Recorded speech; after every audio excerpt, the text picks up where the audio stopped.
Welcome to the Champs App podcast, where we help players and parents demystify the world of minor hockey development and recruiting for both girls and boys.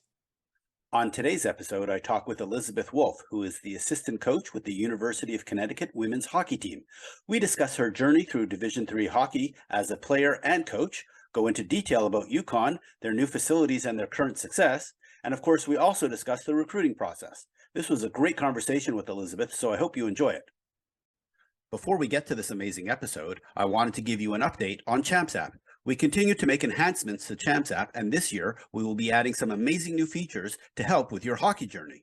Champs App is a digital hockey network. With Champs App, you can create a beautiful free hockey resume. Whether you are a hockey player, team coach, development coach, parent, or advisor or agent, you can create a personalized profile that fits your role in the hockey community. Once your free profile is created, you can connect with team coaches, development coaches, parents, and players. No matter your role, you can now add key contacts to show everyone who the key folks are that you work with you, or are helping you out. It's like the LinkedIn for hockey. If you are a player, when you connect with coaches, they will receive automatic updates when you change your profile, add game video, or alert them to upcoming games on your schedule. Just go to www.champs.app and click the sign up button to start your profile. You can check out the full list of the NCAA coaches using Champs App by clicking on the links in the show notes. We also have more exciting features coming soon to help you get noticed in time for the upcoming recruiting and training season. Now, let's get to this amazing episode. I'm very excited to welcome Elizabeth Wulf to the podcast. She is the assistant coach with the University of Connecticut women's hockey program. Originally from Larchmont, New York, Elizabeth attended the Huskies school in Connecticut before playing at Middlebury College for 4 years, where she helped lead the team to 3 straight NESCAC titles. After graduation, she began her coaching career at Wesleyan College, where she was for 3 seasons. In 2021, she then made the jump to D1 hockey and joined the UConn staff, where she's also been for the last 3 seasons. Welcome to the podcast, Elizabeth. Thank you for having me, Ray. Really excited to be on. Hey, so really appreciate you taking the time to meet with me. Just like we do all of our guests, maybe walk us through your hockey history and how you started playing hockey. And I know you have a twin sister. Maybe talk about playing hockey with your sister as a kid. Yeah, well, spoiler, my sister did not play ice hockey, but we can get to that point. So, yeah, actually, I come from a big sports family.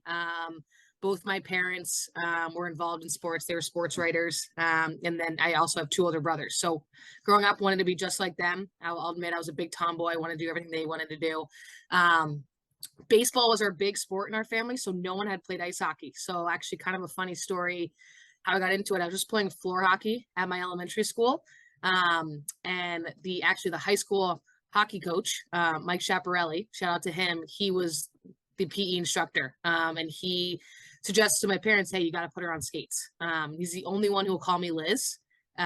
Everyone else calls me Elizabeth or Wolfie, but my parents had no idea what they were getting themselves into. So I said, hey, yeah, let's sign me up for ice hockey. And this went from there. And that's kind of how I fell in love with it right away. So it's about 5 or 6 when I started. I'd skated previously with my sister. We did figure skating, but during figure skating lessons, I would get off the ice and go hide under the bleachers because I didn't like it. So I think that was a sign that figure skating wasn't for me.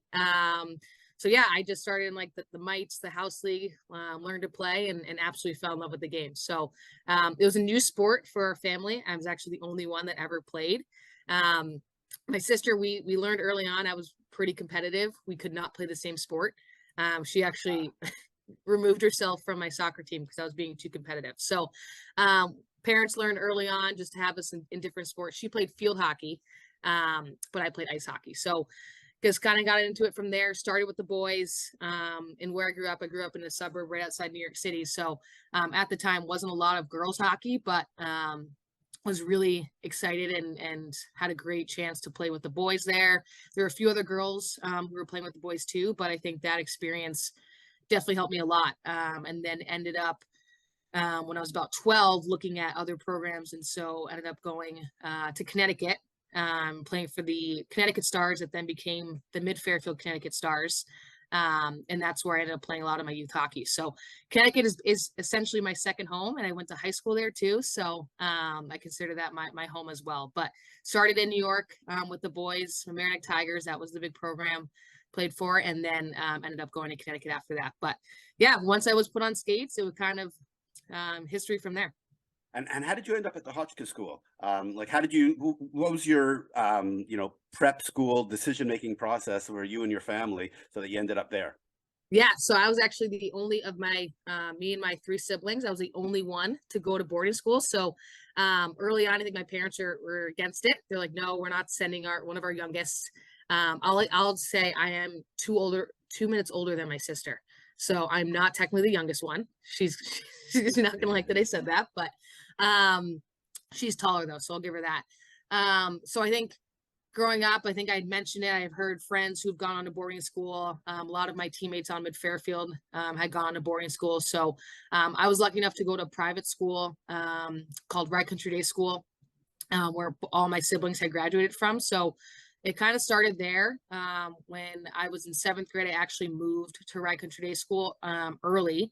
My sister stayed at the local middle school just because I had the opportunity to play with the varsity girls team.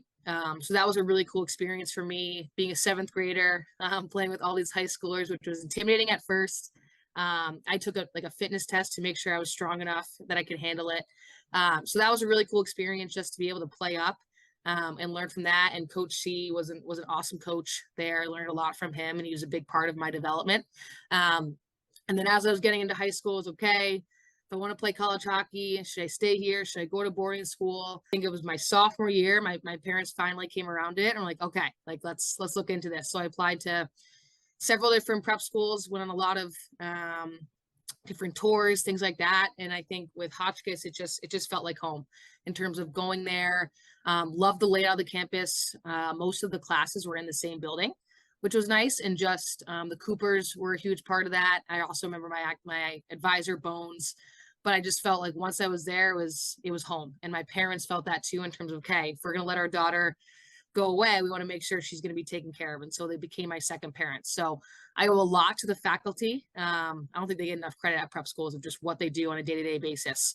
And they're part of just helping kids grow up. And they are the second parents there. So I still stay in touch with them, which is cool. And honestly, it was one of the reasons why I wanted to be a coach, because I know how much they influenced me and the impact they had on me. And I wanted to be able to be that person for someone else. So yeah, ended up there. I ended up repeating my sophomore year just to give myself an extra year to get adjusted, an extra year of development for ice hockey as well for the recruitment process. So I'm really glad I did that, just to have another year. It was kind of weird because my sister then graduated a year ahead of me.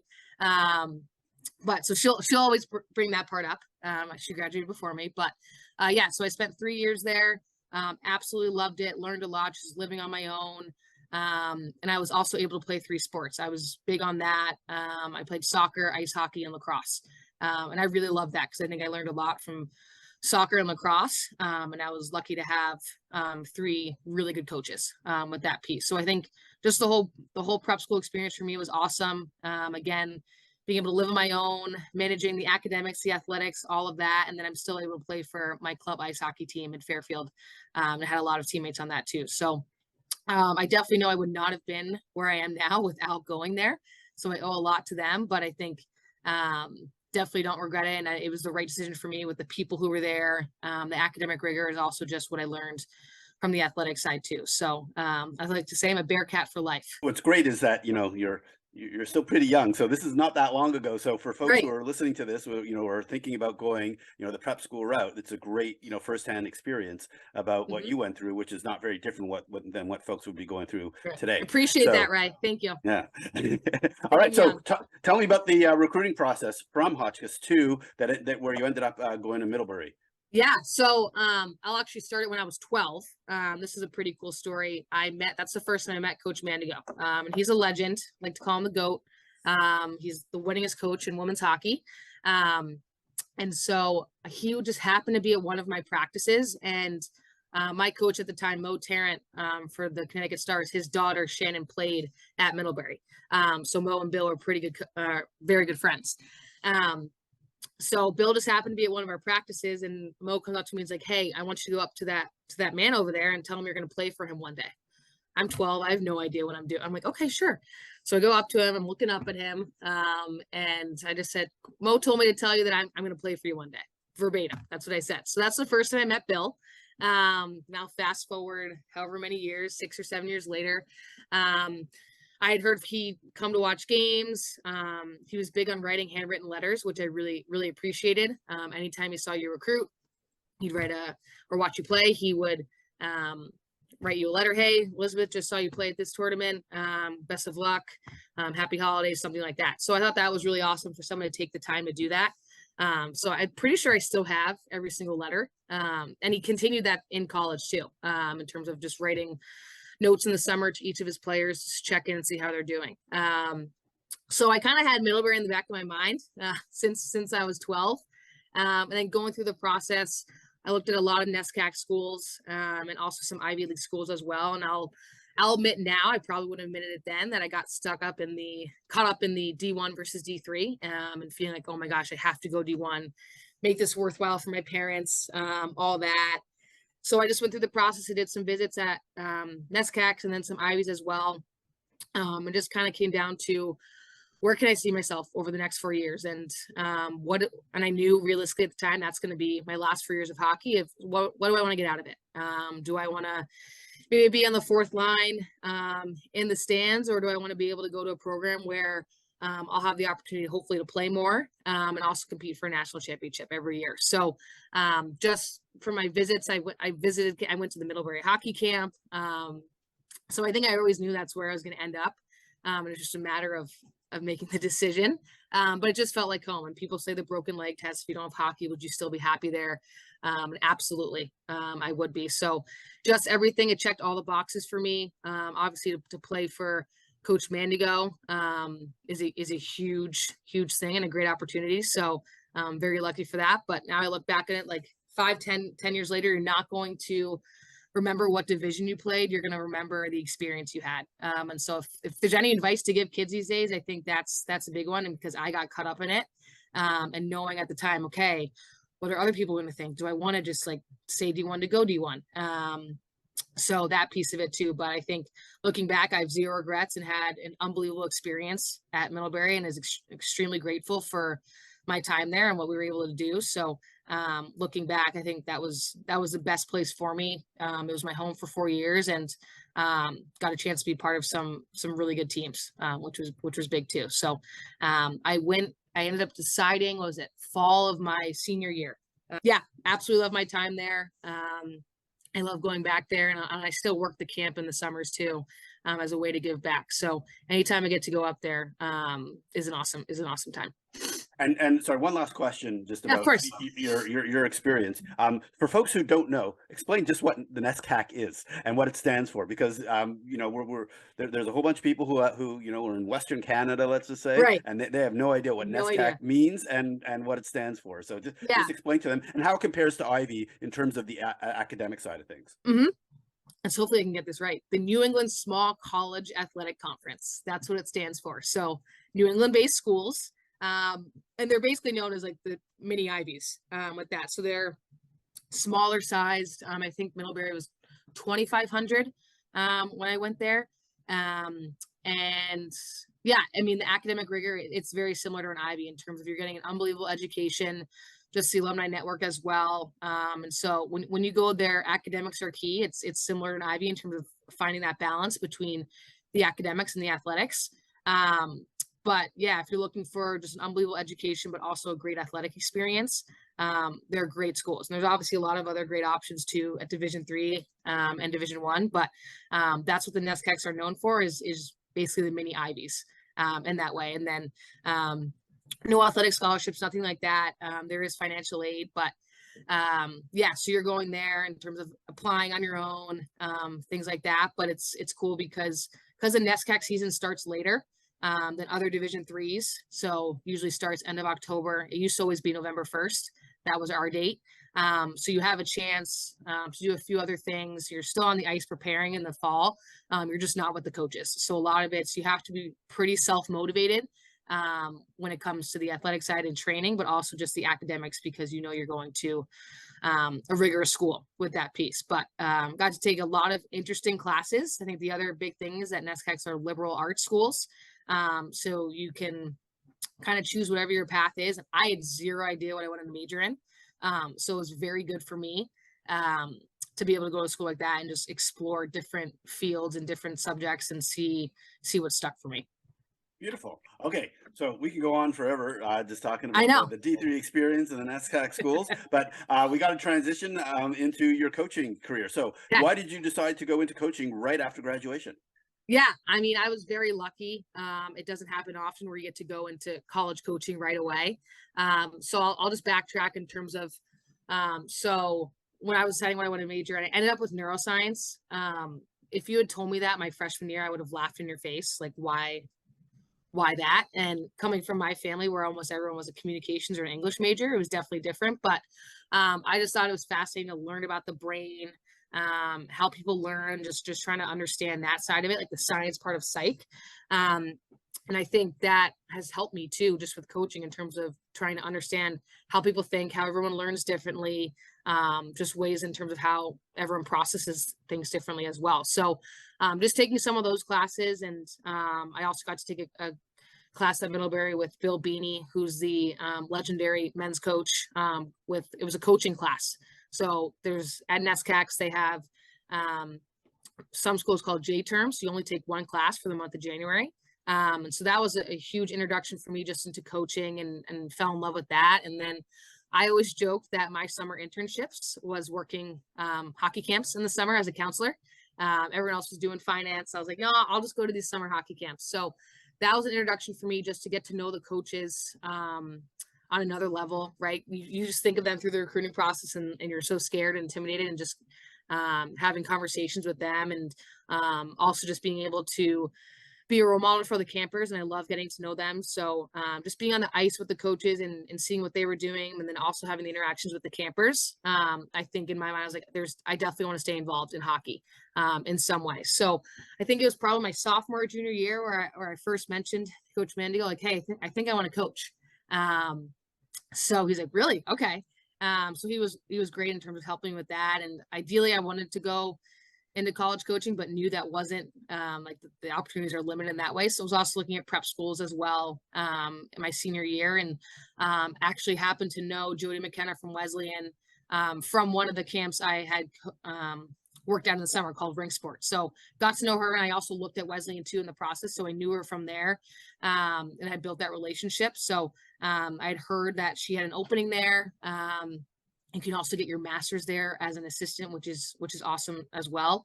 So just connected with her and was lucky enough that she wanted to hire a kid right out of college for that. And I'm extremely grateful for that, because I can't think of another place I'd want to start my coaching career. She was an unbelievable mentor, is now one of my really good friends. And we talk weekly for sure. But I get to still go to games at Wesleyan too and see those kids. So yeah, I think it was the right fit. And it's a 2-person staff really. So you're doing a lot of stuff together, but yeah, I had a great experience there. And again, was just lucky that it just aligned where there was an opportunity right out of college, and got to end up at Wesleyan.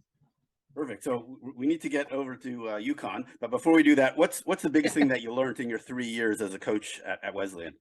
Ooh, that's a great question, Ray. A lot of things for sure. I think when you make that transition from the player side to the coaching side, and I think we joke like, we're like, what do coaches do all day when you're a player? And there's a lot of things that they do on a daily basis, just in learning in terms of like just the day-to-day in terms of practice planning, all the other stuff like meals, things like that. So I was very lucky because Jody gave me a lot of responsibility. So I was able to learn a lot just through doing. And made a lot of mistakes, but just to have her support me, like, no, and just encouraging me to keep going. And I think just being able to manage the roller coaster that it is in terms of the season and just the day-to-day pieces of it. And I think I was so like emotionally invested and emotionally attached. And I think sometimes it can get to a point where you're like, all right, you gotta just like take a step back because you care so much about that piece. Went through COVID there too as well. So learned a lot about just adjusting and adaptability. We did not have a season. And we had to do the 6 feet apart. They can be on the ice, but no contact. So that definitely tapped our creative brain in terms of trying to come up with fun ways to keep them engaged with that piece as well. And so I think it's just like the flexibility and adjusting. I think for me, my first year, I was very like just concerned or wanted to make sure I drew that line between coach and players, because I played against a lot of the Wesleyan players, which was kind of weird. So just drawing that line, I think I realized after that, like I also have this great chance to relate to them because I am younger and have that chance. And so just finding that balance between, yes, I'm your coach, but also being able to make those connections and be like, oh yeah, I listened to that too. And just understanding like that goes a long way. I think I look back and there's times I reflect back on it a lot in terms of what I learned from Wesleyan, but that's where I fell in love with coaching. And I understand that some people have a different experience in their coaching, and maybe they get out of the field. So I'm very lucky to have that opportunity where I had a really great first experience, and that allowed me to say, hey, this is what I want to do for a living moving forward. Beautiful. All right. So we do need to get to UConn. So, we had Caitlin Parker, who was assistant Parks. back in 2021. And she was on the podcast several years ago, but now, it's time for a refresh. So maybe talk about, how you ended up at UConn, taking the spot where she was at previously. Yeah. So back to connections. I had not met Chris McKenzie yet, but I knew Casey from Ring Sport. And I actually didn't know if he remembered this first interaction, but he had heard that I was going to Wesleyan. And one of the first things he said, he's like, "Are you sure you want to do this?" And I was like, "Is he being serious?" Like, yeah, of course I want to do this. But I think I remember being like, "What, should I second guess this? Like, should I not be doing this?" And I think I now look back and I now know what he was saying in terms of just what it is to be a coach, just what goes into that piece of it as well. So when I actually talked with him on the phone when the UConn opportunity came up, I remember I was like, "Casey, I don't know if you remember this, but this was my first kind of introduction to coaching." So got to know him through Ring Sport. He was unbelievable.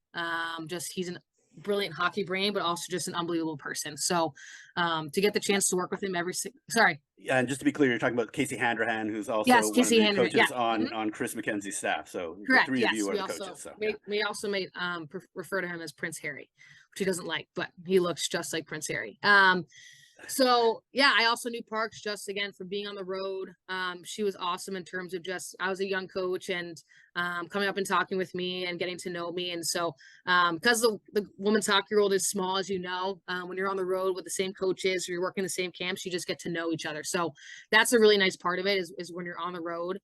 Because traveling and all that can feel lonely at times, but you have this group of people that get it. And so that's always fun too, just to see those people. So she had reached out and was like, "Hey, was wondering if I was done with my grad school at Wesleyan," and then just talking from there. And she's like, "I'm just trying to gather some names." And I knew about UConn growing up, obviously playing hockey in Connecticut, going to school there, not being too far. I knew all about UConn and just the women's basketball, which a lot of people knew UConn for at the time. But I also had high school teammates that went to UConn as well and had a great experience. So knew a little bit about that, but I was just lucky enough that they wanted to hire me for whatever reason.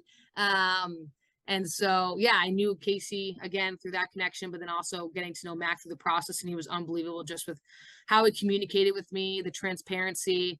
And it was still kind of the end of COVID. So I think at one point he's like, "Hey, do you need to see campus?" And I was like, honestly, for me, it's all about the people. So it can be worst campus in the world, which is not the case. But at the end of the day, it's all about the people. So I just knew, just talking with them and how they run the program. I also really respected that this is now Max, I think 11th or 12th year. And Casey had been there the whole time with him. So just that loyalty aspect as well. I knew I was going into a family atmosphere with people who really cared about once obviously the program, but also where they were with UConn. So just again, working and learning from them every day I'm so grateful for it because they're just a great group, and the rest of our staff too, with Meg, our athletic trainer, and then Matt Lamalfa, our new hockey ops and equipment manager. So it's a family within the family, and they make just the grind that is coaching, but every day just like we want to go in and see each other and also want to see our players, and that's the biggest thing. So that's kind of how I ended up at UConn. I think I consider myself very lucky with how I ended up at Wesleyan and UConn with that piece. So I think it's just making the most of that. And I'm extremely happy with where I am, and I can see myself there for a while, again, because of the people and just where the program is at and our culture too.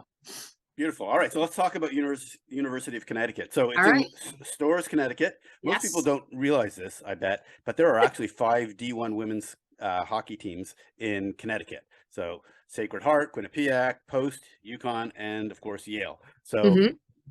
D1 hockey for women is pretty big in Connecticut, Yeah, especially compared to Michigan, which has still 0 women's hockey D1 teams. So that could that's a be, separate that's another conversation. podcast. Yeah, Yeah, it's a different exactly. discussion. Yeah. So maybe just talk about the school and the facilities. You have that new rink, the Toscano Family Ice The beautiful Forum, one behind you. which has Yes. been upgraded since my last conversation. So maybe just talk all about Connecticut, the school, and the facilities of and things like that for the hockey program. Yeah. So we'll start with the school in terms of, and I remember I was on campus of like a while ago, but then when I went back on for like my interview and walking around, I was amazed by how much has been built since the last time I was there. So like even people who've been there 5 years ago, it looks completely different. So they've done a lot of building, specifically with the athletic facilities. So it's pretty cool. It's pretty much one athletic street with all the buildings. Obviously football's off campus, like their main stadium. And then we have Excel Center in Hartford, but that whole athletic street, Jim Calhoun Way, has basically been almost entirely redone within the last 5 years. So that's really cool just to have really up-to-date facilities. And then our new rink, Toscano Family Ice Forum, is the latest thing to be updated or to be built. And then they're also going to do a big field house project as well. So I think just to be at a school where you know how much they support athletics, and you can see it obviously with the buildings is huge. And I like to say like you won't find a school that supports its female athletes more than UConn. I think a big part of that is obviously the women's basketball team and what they've been able to do. But yeah, from the academic side of it, they just built a brand new STEM building as well with new labs. So to see just how they're constantly rebuilding and just new things and new resources for its students is pretty awesome. To see that piece, and they're building new dorms as well. So that's really neat too. But I think a lot of people think UConn's like in the middle of a city, middle of Hartford. It's not. It's kind of in its own little spot in Storrs. But it's a great feel because you get the campus is extremely safe. We never worry about our players walking around. But you have a great downtown that they've built up to in like the last 10 years with some great restaurants. And we like to say too, if you want to go to Boston on an off weekend or New York City, you can easily because you're basically kind of halfway in between, a little bit closer to Boston. So, but then when you get back to UConn, it's okay, this is my home. Like this is my community. I'm going to really like the distractions, that piece. And so our players definitely make the most of it in terms of what UConn has to offer from that piece of it. And I think we also think with our student side, like the campus would be huge, but it's extremely manageable in terms of walking around. A lot of our players have scooters. So they're big on the electric scooters. That's a big form of transportation. So now they can get to places in like 5 to 8 minutes, which is nice too. But then from the athletic side, yeah, we got the new rink. It opened last January, so we're coming up on a year. The beautiful rink behind you. And we like to say it doesn't suck. We are very grateful for this opportunity. And I think too, it's actually like a few hundred feet from Freitas, our old rink. So it's pretty cool. You can see with how the rink's set up. You can see Freitas through the glass. So you get you get to remind yourself of, okay, this is where we came from with that piece. And I think for us, with the new facility, we wanted to be able to bring the character, our identity from Freitas over to the new rink. Because I think it's at the end of the day, and again, it comes down to the people. We say we can have the nicest facility in the world. If you don't like who you're around on a day-to-day basis, it's not going to matter with that piece. So just being able to bring that character aspect and our style of play over to the new rink was huge for us. But extremely happy for our players. I think one of my highlights and so far at UConn was seeing our players when they stepped into the rink for the first time. And so we did it a little untraditional. We moved in the middle of the year. So I think it was January 2nd last year where they moved in. And so walked over with their hockey bags, both the men's and the women's team walked over, which is really cool.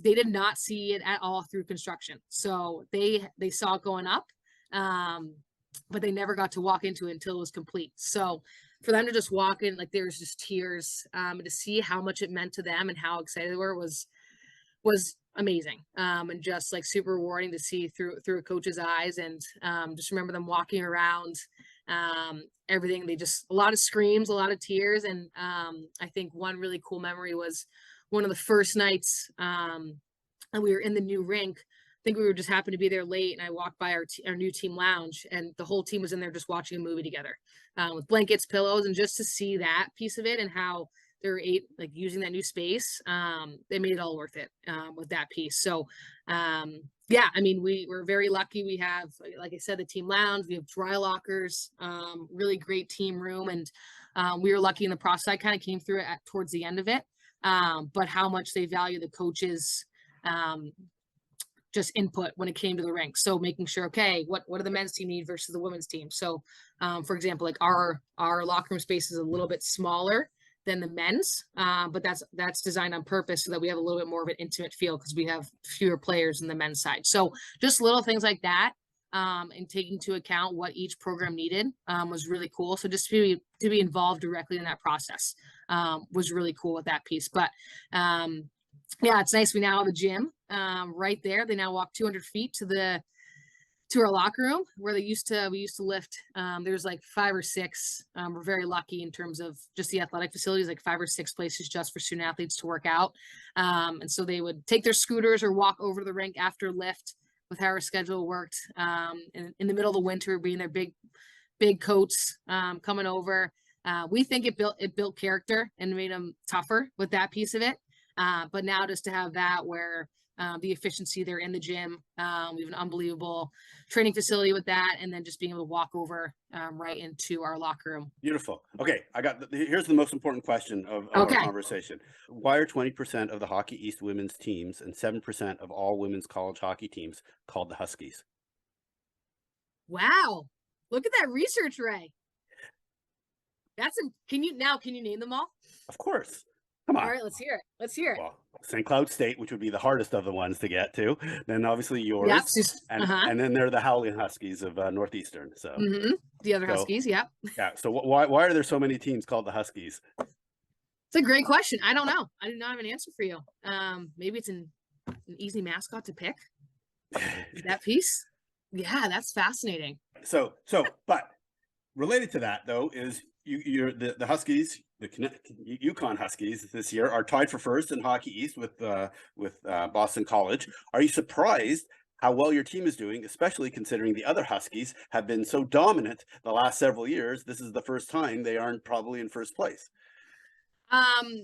We're not surprised. I think we knew what our potential was going into this season, and also knew with our league, and still Northeastern is still a great program, but obviously they lost just a few very good players. But I mean, yeah, they graduated their top line that was extremely dominant for 5 years in the league. I think it was like 600 plus points or something crazy like that. So I think we knew just with what teams were losing, that this league was going to be wide open and it could be anyone's to take. And I think that's still the case where you see the results in our league and everyone's beating everyone. So it's cool.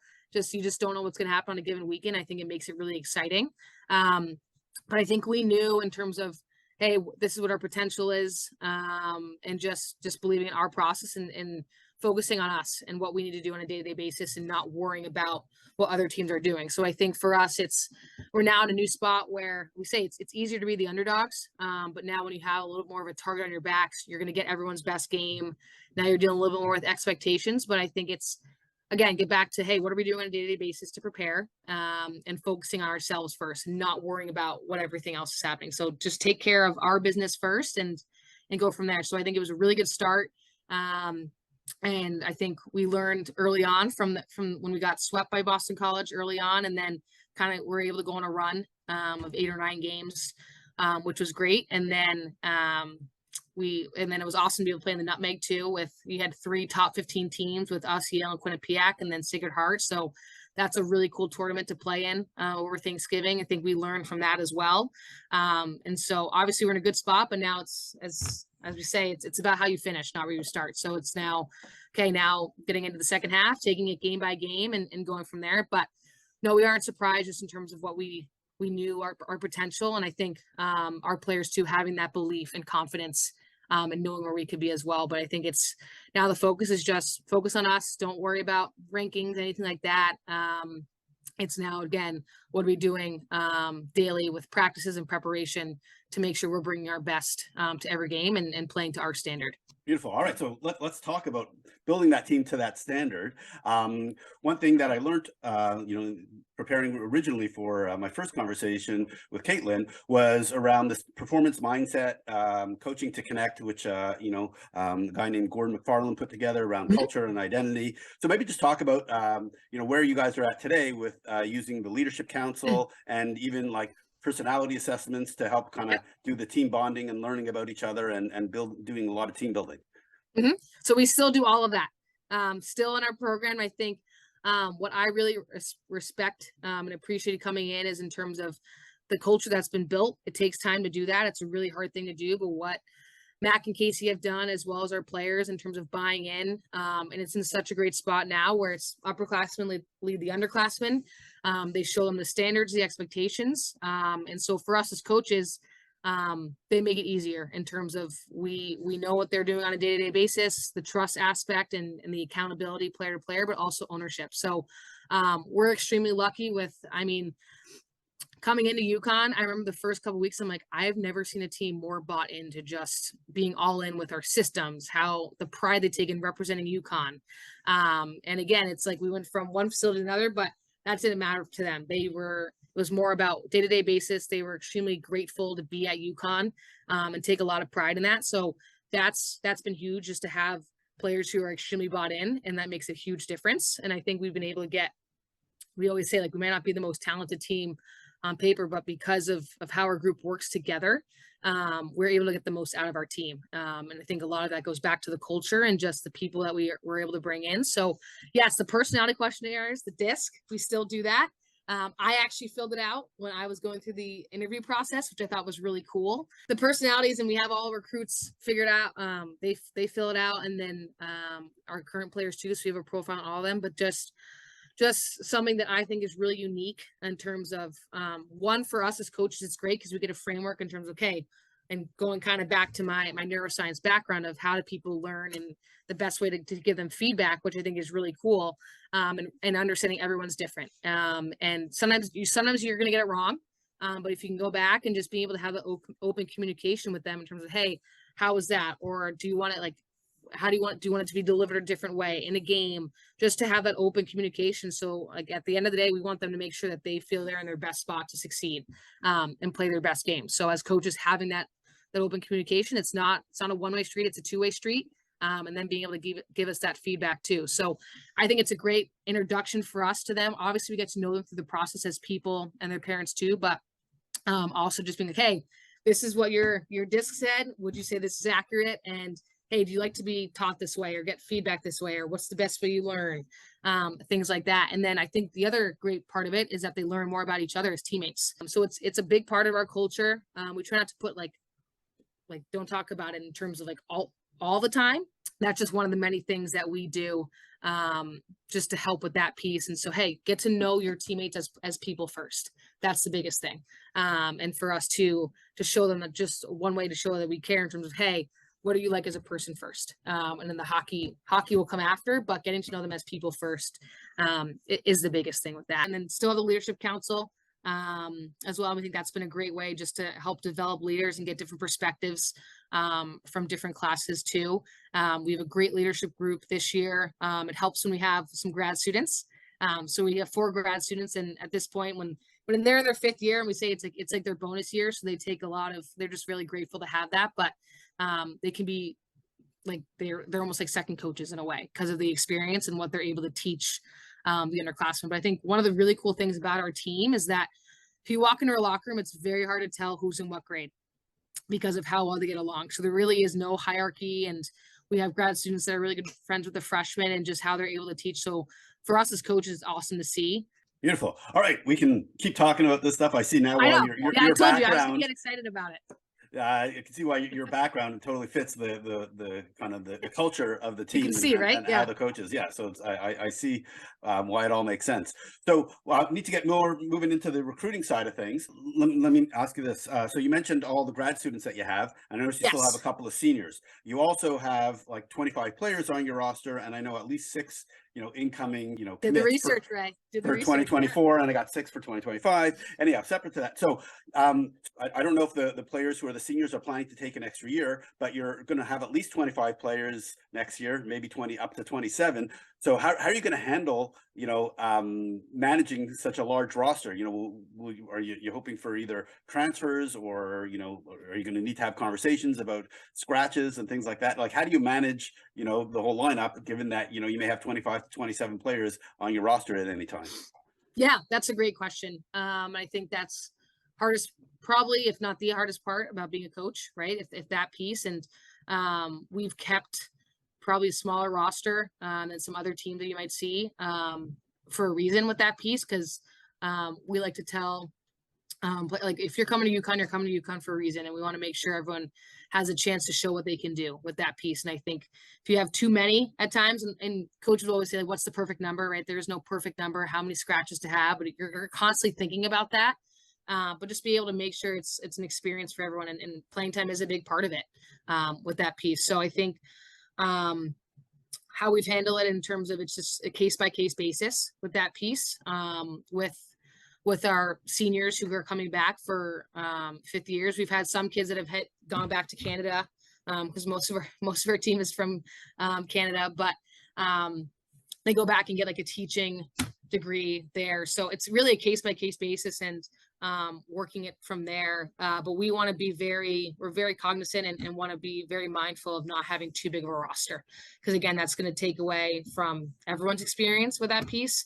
I think obviously too, now with where our game's at and just how much more physical it's gotten within the last few years, having a few extra bodies helps us too, just because you're just seeing injuries you can't control because of that impact, those impact situations. But yeah, it's a thing that we talk about a lot as a staff, just to see, again, keeping those things in mind. But for us, we've been grateful with and lucky with the transfers we've gotten. It's not our first thing that we look at. We say, if we can have a kid come back who's been with our program for 4 years and wants to come back for a 5th year, that matters the most to us in terms of, hey, that's a kid who wants to come back to us, and they've given so much to our program for 4 years, to be able to give them. So if we have the room or have the space, we want to make that work if we can, because of that piece. So every kid's different. It's just having that conversation with them and seeing where they're at. And it just be like, again, the open communication, the transparency is big for us. And that's the same thing it comes down to when making lineup decisions. Want to make sure that we, again, have an open door policy where they can come in and talk with us and just check in to see where they're at. That's one of the things that I really respect and admire about Coach Mack and Casey. But with Mack as the head coach, like, when our players walk in, he's the first one you see, and he has the same energy every time. You can just tell how excited he is to see the team. He's such a character in terms of just being able to balance to when to be serious, but also when to joke around. And so when you walk in, you see your coach dancing around and just really happy to see you, makes such a big difference. So I think that's been a huge part of the culture that he's built, is for them to, like, being approachable, like being able to come to him. And when you have that energy and you know how excited he gets to be at the rink every day with the team and how much he loves our team, it's infectious in terms of that energy. And so it could be, no matter what we did on the weekend, he's going to have that same energy coming in the following Mondays. To answer your question, I know it's a loaded question, keep talking about it, but we just try to take it player by player, person by person with that piece. And understood. All right. So you mentioned, Canadians. The majority of your current roster is Canadians, and then I noticed of the 12 commits I've been able to track down, 9 of them are Canadian. In fact, all 9 are from Ontario. So what's with Ontario and finding players? Yeah, I mean, and it's not like we always just go right there. We're going to look all over.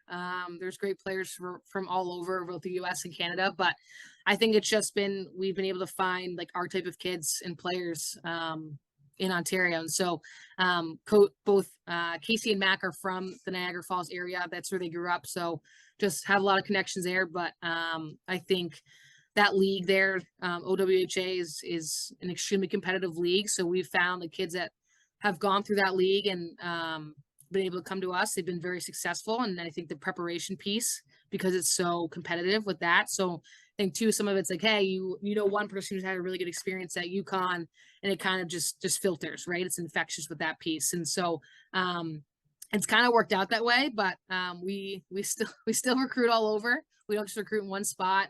We'll go over the US, all over Canada to find. So we're just looking for our type of kid and our type of player with that piece and who can fit into the culture aspect. So it just kind of happens to work that way. And I think, again, it goes back to that family-like atmosphere. And that is one of our core words is family.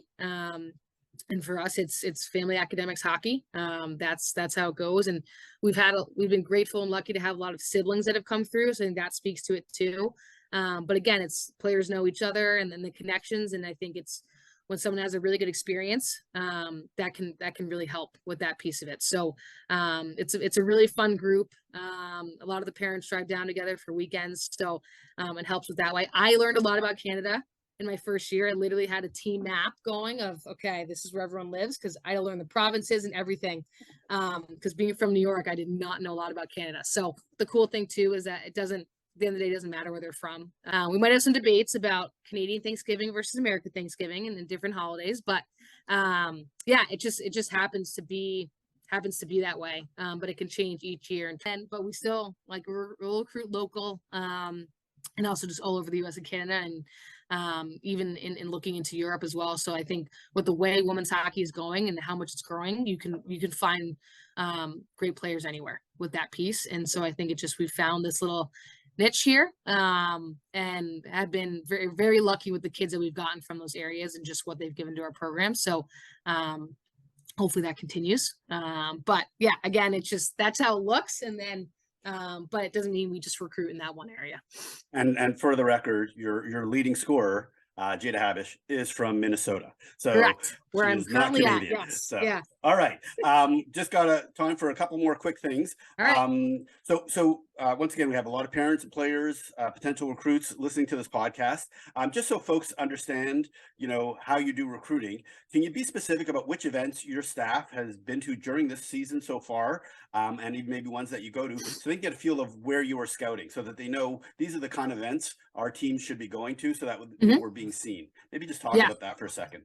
Yeah, great question, right? And I think now more than ever, there's so many different events, right? And so, especially in the summer, there's so many different showcases happening. And so I think we like to tell players, if we can, is like, hey, just try to pick a few. You don't have to do all of them, right? Because again, it's your summer at the end of the day. And we find too sometimes you can get burnt out when it comes to August because you're doing so many. So I think it's finding the ones that are best for you. But I think the major ones like the US Canada Cups are big during the season.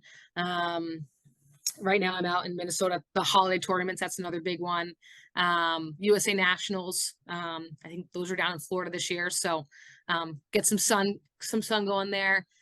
Provincials is another big one for Canada and OWHA.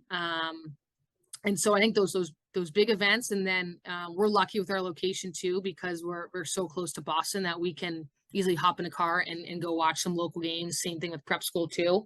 But then in the off season, we'll travel a ton. We'll go out to BC, different places like that, just to watch different things too. So there's major ones too, but we like to say too, if you're someone who's not necessarily like a hockey hotbed, with the technology now, it's huge. What we have with NESCAC going, but being able to send video, it's not the only thing we'll use, but just sending video of your shifts and being able to go from there, and just being able to get yourself some more exposure. Maybe it's okay, you're going to go to a summer camp out east just to get seen. So I think it is awesome just where we're at, where if you can get some video going if you're not from a traditional hockey area, that's a way to get exposure to start. And then kind of building it from there. So we understand travel's expensive. The sport of hockey is expensive too. So I think just to have the video and those resources now is awesome to help with that. Perfect. All right. So looking back on your time while you've been at UConn, when you think of the recruits that you've been involved with, how many have been folks that reached out to you versus how many folks that you reached out to them? Like, how are you actually figuring out, the matchmaking? Yeah, that's a great question. I think it's a balance, and I think it's a combination where you have kids who reach out, and obviously coaches get a lot of emails, but being able to, okay, hey, here's this kid, and if we get an email, we want to try to see that kid play as much as we can. So whether it's the big tournaments, other smaller ones. So it's probably been a combination, or we've heard from a coach like, hey, you should look at this kid, kind of go from there. So I think it's a lot of the, but for us, we want to be able to, we're big on, it's all of us see a player play. It's not just one coach's recruit.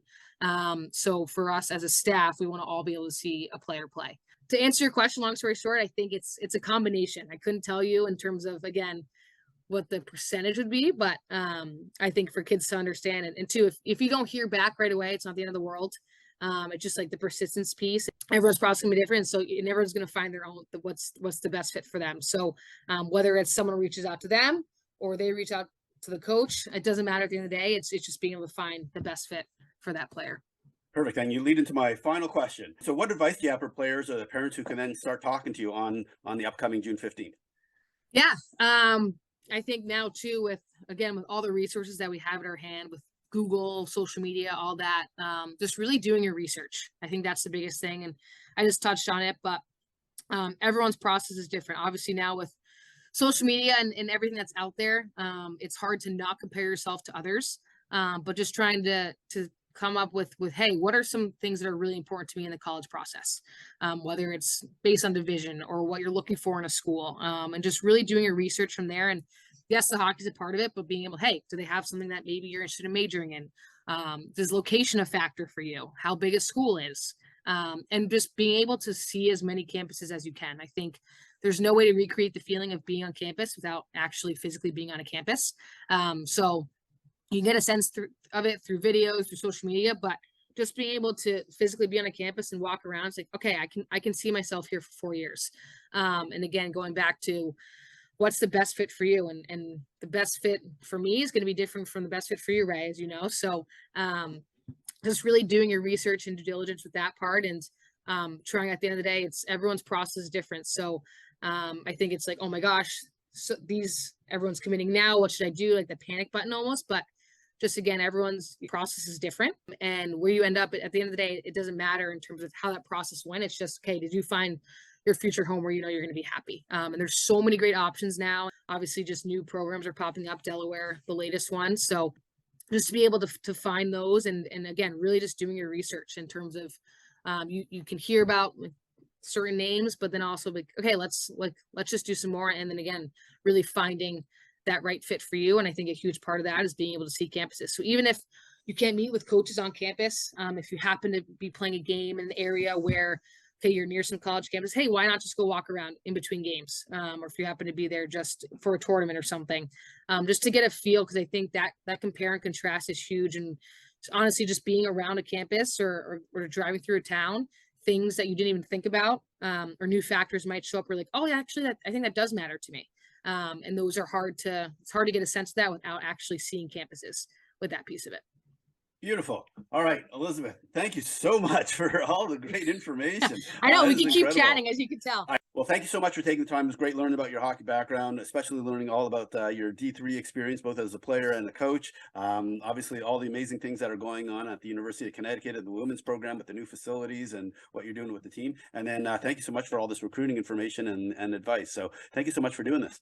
Absolutely. Well, I just want to say thank you, Ray. I mean, what you're doing for women's hockey with the Champs app too, and just having these podcasts is awesome. Just on behalf of coaches too, just love the exposure.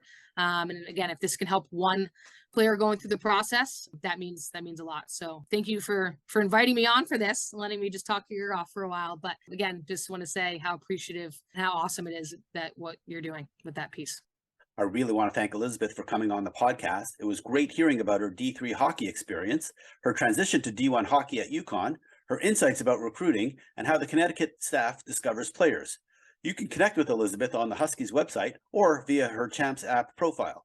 Links to both are in the show notes.